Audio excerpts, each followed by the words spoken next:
آوردند که روزی شیخ از وجود بتخانه مطلع گشت، پس نیمه شب وارد بتخانه شد و تمام بتها را شکست.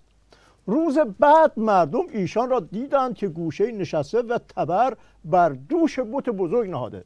پرسیدند یا شیخ چه کسی چنین کرده است؟ گفت چرا از بت بزرگ نمیپرسید؟ گفتند بت کجا بود احمق، اینجا موزه است و اینا آثار تاریخی هستند که داغونشون زدی کردی. سپس شیخ را با همان دسته تبر کتک مفصلی زدند و دسته تبر را به گردن مبارک ایشان آویختند.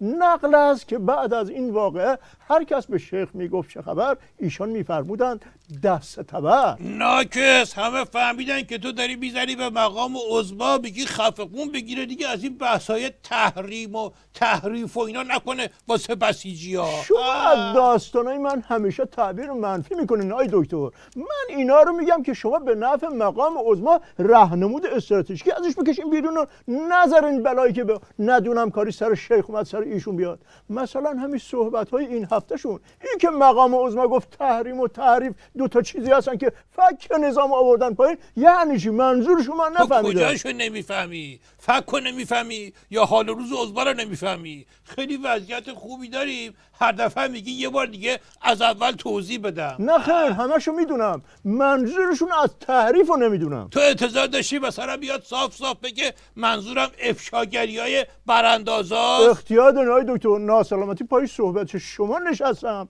آدم چقدر باید مشنگ باشه که اینطوری لو بده؟ چقدر باید مشنگ باشه؟ به اندازه حاجی روحانی مشنگ باشه بسه. صاف صاف گفت منظورش آمار و ارقام و این چیزایی که دشمن برانداز از اون کشور کوچیک اروپایی رو میکنه که من دیگه اسمشو نمیارم. همین مشنگ بازی رو در میاره که مقام عظما براش خط نشون میکشه. این دفعه صاف گفت انشالله این بره کنار، یه دولت تازه نفس بیاد، حاجی روحانی بکشه کنار، دخالت اضافی تو حرفا مقام عظما نکنه. مرحوم عوضی همیشه میفرمودن بزن بهادر، عرض میکردم بله، میفرمودن پیرمرده تو تاکسی به پسره که تون آلو خشکه میخور گفت زیاد نخو برات بده. پسره گفت تو میدونی با بزرگ من 100 سال عمر کرد؟ پیرمرده گفت آلو خشک میخورد؟ پسره گفت نه تو کار مردم فضولی نمیکرد. روشن شد یه همچین بزنم که بری دنبال آلو خشکه. ولی آقای دکتر بحث فضولی نیست، بس این که یه حرفی بالاتر از حرف مقام عظما رو بذاره رو میز میزنه. اتفاقا همینجا مرحوم عبوی همیشه میفرمودن بزن بهادر، عرض میکردم بله، میفرمودن که کشاورز دروغگو گفت من یه مترسک درست کردم که پرنده ها همچین ازش میترسن که خودشون دیگه این طرفا پیداشون نمیشه، هیچ بقیه را خبر کردن که کسی نیاد. دومی گفت این که چیزی نیست، مترسک من یه طوریه که پرنده ها از ترسشون هر چی را قبلا بردن پس میارن. سومی گفت بیشینی بابا حالتون خوشه، مترسک من یه طوریه که پرنده ها میرن از مزرعه همسایه جنس میدزدن میارن واسه من. خب این که نمونه خوبی بود، مگه اشکالی داره نظام اینطوری چاخان کنه؟ اشکالش اینه که همون موقعی که اینا داشتن این خالی ها رو میبستن، پرنده ها اومده بودن خود مترسکاشون هم داشتن میبردن واسه بچه هاشون به جای اسباب بازی. بحث رو عوض میکنم آقای دکتر، کسی فکر نکنه در مقابل دشمنای نظام، دشمنای برانداز که نظام رو به خاک سیاه نشوندن، نظام دست رو دست گذاشته اون نشسته که اینا هر کاری میخوان بکنن. هفته گذشته سربازان گمنام با یک عملیات چند وجهی فوق پیچیده فوق‌العاده خطیر جیمیز باند کش بالاتر از خطری نسق دنیا رو گرفتن. چلاش میگه قیش قیش نکنه ناکس، همه دارن به اون میگن که شما فعلا قاچزین رو بچسبید، هنوز محاکمه اون اسدی مشنگ در جریانه، هنوز جای زخم حاج قاسم درد میکنه، تازه به بعدش که فکر میکنی تو نگو دیگه، نگو که چشام سیاهی میره. این دفعه قضیه اینقدر ضایع شد که دیگه سفارت روسیه هم تکذیب کرد. خود حاجی علوی هم تکذیبیه داد که تو تاجیکستان کسی رو نگرفتی. اسم این شوت سنگیری جلو من نیار که اصلا عصبی میشم، تمام اعصابم خط خطی میشه. ناکس قاطی کرد، قرار بود بازارگرمی بکنه برعکس رفت، گفت اینی که دستگیر شده صفرم نیست. علوی مشنگ کسی به شوریتون نمیخنده. مقام عظما رو مسخره میکنه که وقتی طرف صفره پس غلط کردی اینقدر تو بوق میکنی. آی دکتر کاش یه بار مقام عظما بزنه تو دهن این علوی چه دیگه از این فایده؟ دسته گلا به آب نده. چه فایده؟ هر جاشو ببندی یه جای دیگه دسته گل به آب میده. مرحوم ابوی همیشه میفهمودن بزن بهادر عرض میکردم بله میفهمدن یارو خیلی شاکی بود که هر دفعه میرفت داروخونه باقی پولشو چسب زخم میدادن. میگه بابا من خود پولو میخوام. یه بار زد تو دهن داروخونه چی تا بفهمه که همه زخم ندارن، بعضیام اعصاب ندارن. بعد از اون هر دفعه که میرفت داروخونه بقیه پولشو قرص اعصاب میدادن. روشن شد یه همچین بزنم که بری داروخونه دنبال قرص اعصاب. دکتر توی این وزارت اطلاعات همه یه دست میشورن، یکیشون حالشون نمیشه دوتا چی به این علوی یاد بده. تو باید حساب بکنی اونا چی هن که رفتن زیر دست این رئیسشون علویه. یه بار مسابقه بود بین جاسوسای کشورهای مختلف، دست هر کدوم یه سلاح دادن، گفتن توی اتاق بغلی پدر مادرتون رو بستیم به صندلی، باید بریم بکشینشون رو بیای. اولی گریه افتاد گفت نمیتونم، نرفت.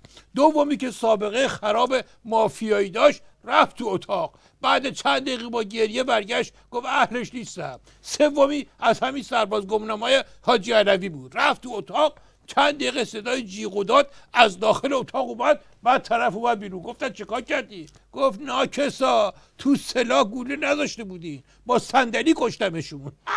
آی دکتر من بحث رو عوض میکنم، مانور دریایی با طراحی سلامی رو چه کار کنیم؟ همونی که گفتم میخوایم ناو هواپیما برو که 6400 تا خدمه داره، فقط 60 تا هواپیمای آماده رو ارشش هستن با 16 تا بسیجی که هستن.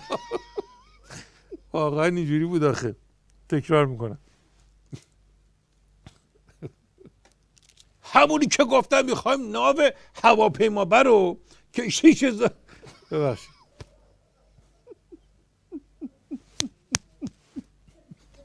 آخه خیلی احمقن. میدونی صحنه رو جلو خودت تجسم نکن. تجسم نمی کنم دیگه. همونی که گفتم میخوایم ناو هواپیما برو که 6400 تا خدمه داره، فقط 60 تا هواپیما آماده رو ارشش هستن با 16 تا بسیجی که از ترام آویزون میشن برن بگیرن. بله ولی فعلا کل نیرو دریایی نظام نتونسته اون ماکت تخت سلایی رو غرق کنه. هر کاریش کردن غرق نشد. آخرم که سیم بوکسر انداختن، قرکشش کردن بردن تا جزیره قش، اونجا منو داره بسته نمیدونن چی کارش بکنن. یعنی نظام با این اقتدارش نمیتونه دست ماکتی که خودش ساخته خلاص بشه. برای برم به این راحتی نیست که قاضی منصوری نیست که پرتش بکنن، ماکته. کلا دریا آی دکتر جای نظام الهی ما نیست. آره. هر دفعه رفتیم خراب کردیم. اون دفعه از مشنگ بازی یه مش بسیجی که ریختیم شب توی دریا رفتن مین بسن به کشتی آمریکایی، فیلم همشون رو گرفتن ضایعمون کردن. آره. بعدش اون مانور کشکی که زدیم کشتی خودمون رو لتو پار کردیم. آره الانم این مانور سلامی که وقتی شعور تقسیم میکردن من نمیدونم این دوباره کدوم گوری جیم شده بوده. مرحوم ابوی همیشه میفهمودن بزن بهادر عرض میکردم بله میفهمودن یه دسته مشنگ با یه عده دیگه دعواشون شد، سنگر گرفته بودن سنگ میزدن سنگاشون به هم نمیخورد. از اون زرنگا یکی برگشت گفت جعفر کجاست؟ مشنگه پاشو گفت منم، همه با سنگ زدنش. بعد این مشنگه یاد گرفت اومد تلافی کنه با همین تاکتیک، گفت قلومی کجاست؟ از اونا کسی بلند نشد. به جاش از اون طرف پرسیدن کی با قلومی کار داشت؟ دوباره بلند شد مشنگه گفت من. دوباره همه با سنگ زدنش. روشن شد یه همچی بزنم که بری سنگر بگیری. آی دکتر هر بسیجی مشنگ هم فهمید که شما سلامی رو سمبولیک هدف قرار دادید. منظور سنگی است که زدین تو ملاج مقام عظما. سلامی بهانه بود، مقام عظما نشانه بود. آی دکتر داغون کردی.